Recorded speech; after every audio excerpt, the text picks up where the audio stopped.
Hello friends, कैसे हैं आप सब। मैं आशा करती हूँ आप सब बहुत अच्छे होंगे, अपना और अपनों का बहुत अच्छे से ख्याल रख रहे होंगे। व्लॉग अब्रॉड चैनल पर मैं अंशुल आप सभी का स्वागत करती हूँ। आज तारीख है 3 अक्टूबर की, दिन है सोमवार का और समय हो रहा है सुबह के 10:30 बजे का। मैं मतलब उठकर तो मुझे टाइम हो गया, पर मैं बैठी हुई थी और फिर चाय मैंने अभी पी। और फिर मंजू का मुझे मैसेज आया था कि उसने ना मिर्चियाँ धोई है, वो मैं आपको दिखाती हूँ। मिर्चियाँ धोई है तो वो मुझे सुखाने आना है। तो उसका जो घर है ना, उसमें बैल्कनी नहीं है, तो हमारे घर में बैल्कनी है। तो वो यहाँ लेकर आई है मिर्ची, वो मैं आप लोगों को दिखाती हूँ। और इतने दिन से व्लॉग भी नहीं आ रहा था। कम से कम मतलब एक वीक तो मुझे मतलब सर्दी और फीवर इतना ज़्यादा था कि मतलब 3-4 दिन तो मैं मतलब ढंग से उठ के काम भी नहीं कर पाती थी, मतलब फीवर इतना था। फिर उसके बाद धीरे धीरे ठीक हुआ, फीवर ठीक हुआ। तो फिर उसके बाद मतलब ऑब्वियसली अब इतने दिन से ढंग से काम भी नहीं कर पा रही थी, तो फिर घर का भी थोड़ा काम वगैरह करना था मुझे, तो वो काम किया। फिर ये वॉलपेपर हमने वापस से चेंज कर दिया। आई थिंक आप लोगों को वीडियो में मैंने दिखाया भी था। वो वाले वॉलपेपर सही से मतलब जम नहीं रहे थे कुछ, तो वो किया। फिर मतलब मेरी फ्रेंड्स का और मेरी कज़िन का भी मैसेज आने लगा कि दीदी आप वीडियोस क्यों नहीं डाल रहे हो, आप तो व्लॉग डालते थे ना। पर फिर मैंने बोला कि मतलब आप लोग अभी भी मेरी आवाज़ से सुन सकते होंगे कि मुझे अभी भी सर्दी है, लेकिन ना हुआ ये कि मतलब इतना ज़्यादा प्रकोप मुझे सर्दी का कभी नहीं हुआ था। तो उसकी वजह से मैं व्लॉग नहीं डाल पा रही थी, और थोड़ा तो इंटरेस्ट भी हटता है ना बीच बीच में कि भाई व्यूज़ नहीं आ रहे। एनीवेज, व्यूज़ ना भी आए तो मैं पूरी कोशिश अपनी करूँगी व्लॉग्स डालने की, क्योंकि मैंने जो कुछ शुरू किया है तो उसके पीछे भी कोई उद्देश्य था। तो मैं व्लॉग तो डाला करूँगी, पर बस वही तबीयत वगैरह ठीक नहीं थी, इसीलिए व्लॉग नहीं डाल रही थी। तो मैंने सोचा आप लोगों को एक अपडेट भी दे। बेडरूम में आई थी ट्राइपॉड लेने के लिए, क्योंकि मुझे आप लोगों को एक बात भी बताना है कि ना यहाँ पे बहुत ज़्यादा कुछ कुछ फ्रॉड हो रहे हैं। तो जो भी दुबई आने वाला है तो वो मतलब थोड़ा सजग होकर आए। और मैं आप लोगों को मिर्ची भी दिखा देती हूँ जो मंजू सुखाने के लिए लेकर आई है। मैं आप लोगों को बोल रही थी ना कि मंजू मिर्ची लेकर आई है सुखाने के लिए, वो दिखाती हूँ। बैक कैम से दिखाती हूँ, उसमें सही दिखेगी। ये ना कश्मीरी चिली है और उसने धोई है, और इतनी ज़्यादा धो दी है कि मतलब एकदम ज़्यादा फ्लफ़ी हो गई मिर्ची। तो मैंने उसको बताया कि कभी भी धो तो सिर्फ पानी में एक बार डालो और निकाल लो। इस ये तो जैसे भिगा दी हो उसने चटनी बनाने के लिए, उतनी धो दी। अभी इसको सूखने में टाइम लगेगा। अभी ना धूप भी बहुत अच्छी है, बहुत तेज़ धूप है, और मौसम भी मतलब थोड़ी गर्मी तो कम हुई है पर इतनी नहीं। ह्यूमिडिटी बहुत ज़्यादा है अभी के मौसम में। तो हम लोग मतलब हाँ, मैं आप लोगों को ये बता रही थी ना कि फ्रॉड का, वो मैं बताती हूँ आप लोगों को। क्या पहले ना मैं ये, एक तो मेरे बाल पहले खुल जाते हैं, कुछ बोलने जाओ और मेरा जूड़ा पहले खुल जाता है। एनीवेज, मैं पहले फ़ोन स्टैंड पे लगाती हूँ और फिर आप लोगों से बात करती हूँ। मेरी मम्मी है ना, उनकी फ्रेंड बोल लीजिए या थोड़े दूर पास के रिश्ते से बहन भी बोल सकते हैं, उन लोग और उनके लाइक उनके हस्बैंड और 2-4 उनके फ्रेंड्स लोग भी यहाँ पे दुबई घूमने आ रहे थे। उन लोग आ रहे थे मध्य प्रदेश से दुबई घूमने के लिए। तो मैं तो उसको यही बोलूँगी कि उनके साथ फ्रॉड ही हो गया। क्या हुआ, उन लोगों ने पैकेजेस बुक किए अपने, मतलब जो भी उनका ग्रुप था उन लोगों का पैकेज उन्होंने बुक किया और वो लोग आ गए दुबई। और मम्मी ने मुझे पहले बोला था कि वो आंटी आ रही हैं, मासी आ रही हैं, तो तुम लोग टाइम निकाल के उनसे मिलने ज़रूर जाना। 1 वीक का उन लोगों का प्रोग्राम है। तो मैंने बोला ठीक है। फिर अपने नंबर वगैरह भी मैंने दे दिए मम्मी को, जो दुबई का नंबर है, और व्हाट्सएप तो मेरा इंडिया के नंबर पर ही चलता है, तो वो भी दिया उनको। पर वो जब इंडिया से चले उसके पहले उन्होंने मुझसे कोई कांटेक्ट ही नहीं किया। अब हर इंसान यही सोचता है ना कि जब दुबई जाएंगे तो वहाँ पे कांटेक्ट कर लेंगे। तो उन्होंने इंडिया से चलते वक्त कोई कांटेक्ट नहीं किया। फिर उसके बाद वो यहाँ पहुँचे, तो मैं डेली उनके फ़ोन का मैसेज का वेट करूँ कि भाई वो आएंगी तो फिर हम लोग प्रोग्राम बनाएंगे मिलने का, क्योंकि सबको लगता है ना कि कोई भारत से आ रहा है तो मिल के ही जाए, और हम लोगों के काफ़ी अच्छे रिलेशंस भी है। तो फिर हुआ ये, फिर वो इंडिया पहुंच गए। फिर उन्होंने मम्मी को फ़ोन किया, तब मम्मी को पता चला कि वो जिस भी ट्रैवल एजेंट के साथ उन लोगों ने, उनके ग्रुप ने बुकिंग कराई थी, उसने उन लोगों को रुकाया था अजमान में। मतलब देखिए, दुबई का पैकेज है और उनको रुकाया अजमान में। फिर घुमाने के लिए भी आई थिंक उन लोगों को सिर्फ Dubai safari, like desert safari, और 2 क्रूज लेकर गया बाकी। और एक आई थिंक वो लोग, उनकी बातों से मुझे तो ये लगा कि आई थिंक वो लोग जो मॉल ऑफ द एमिरेट्स है ना, वहाँ गए होंगे।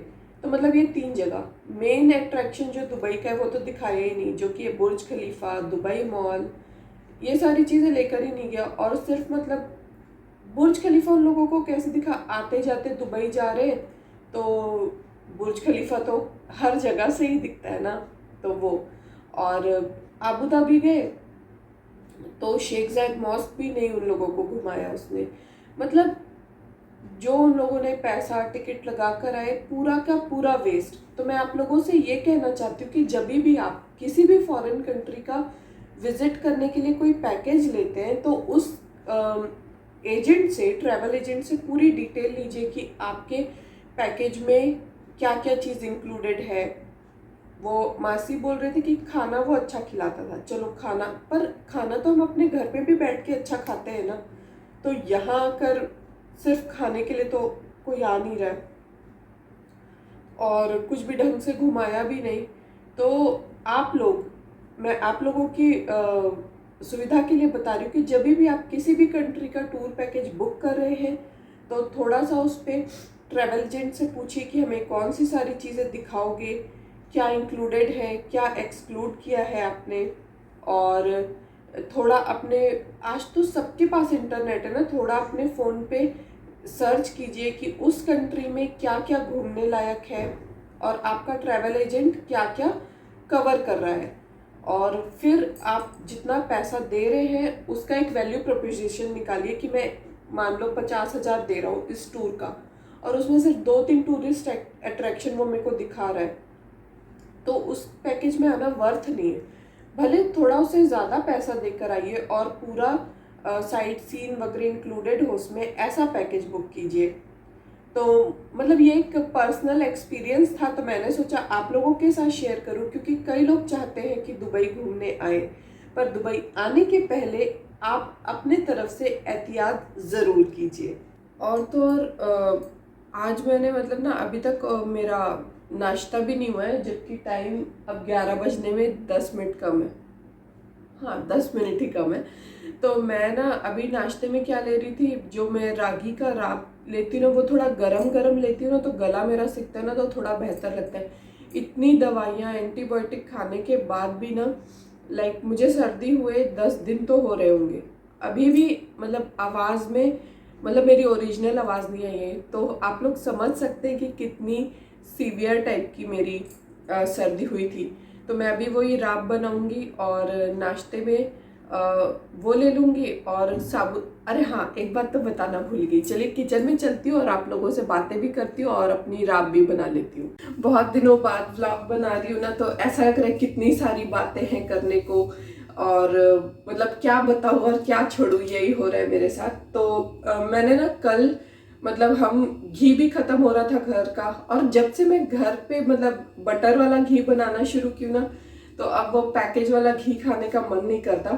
तो घी बना लिया था मैंने रात में, पर गरम इतना था कि कांच की बोतल में तो छान नहीं सकती थी ना, तो अभी मैं घी भी छान लेती हूँ, आप लोगों से बात भी करती जाती हूँ और अपना ब्लॉग भी कंटिन्यू करती हूँ। सही है।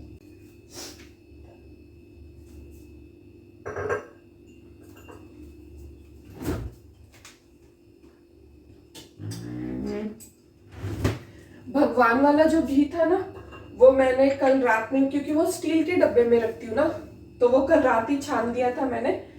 पर ये घर का घी, लाइक घर के यूज वाला जो घी है, वो कांच की बोतल में रखती हूँ, तो वो बहुत ज्यादा गर्म था, तो मैंने इसलिए अभी छान रही हूँ।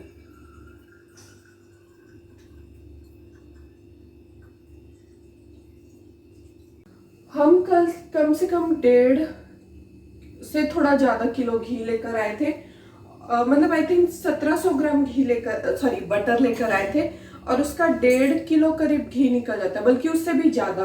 तो मतलब मैं ये बता रही हूँ, बटर से घी बनाना एक तो अपना घर का घी बन जाता है, उसका टेस्ट बहुत अच्छा रहता है और थोड़ा क्वांटिटी भी ज़्यादा बन जाता है। तो घर का लाइक बटर से घी निकालना इज़ अ बेटर ऑप्शन।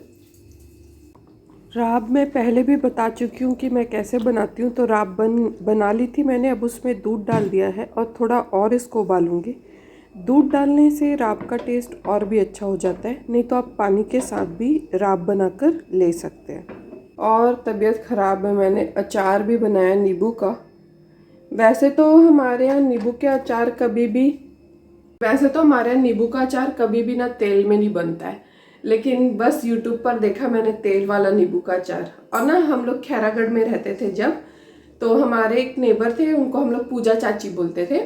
तो वो ना हमेशा नींबू का अचार तेल में ही बनाते थे। तो इस बार मैंने कोशिश की है नींबू का अचार तेल में बनाने की। अभी हो रहा है शाम के 4:15 और मैं डिनर की तैयारी भी कर रही थी और किचन में आई थी चाय बनाने के लिए। तो मैंने सोचा कि व्लॉग, एक तो बहुत दिन बाद व्लॉग शूट कर रही हूँ ना, तो मतलब थोड़ा सीक्वेंस भी मेरा मतलब आगे पीछे हो रहा है। तो मैंने सोचा कि व्लॉग भी कंटिन्यू कर लेती हूँ, चाय बना लेती हूँ। और हाँ, जो मैंने आप लोगों को बताया ना कि हमारे एक रिलेटिव के साथ थोड़ा फ्रॉड हो गया ये दुबई टूर के दौरान। तो वो जो फ्रॉड हुआ वो दुबई में या दुबई के किसी बंदे के द्वारा नहीं हुआ है। वो जहाँ से उन्होंने बुकिंग की थी उसी ने वो किया है, जो भी गलत किया है उनके साथ। उनको इतना पैसा लेने के बाद भी ढंग से नहीं आपने घुमाया।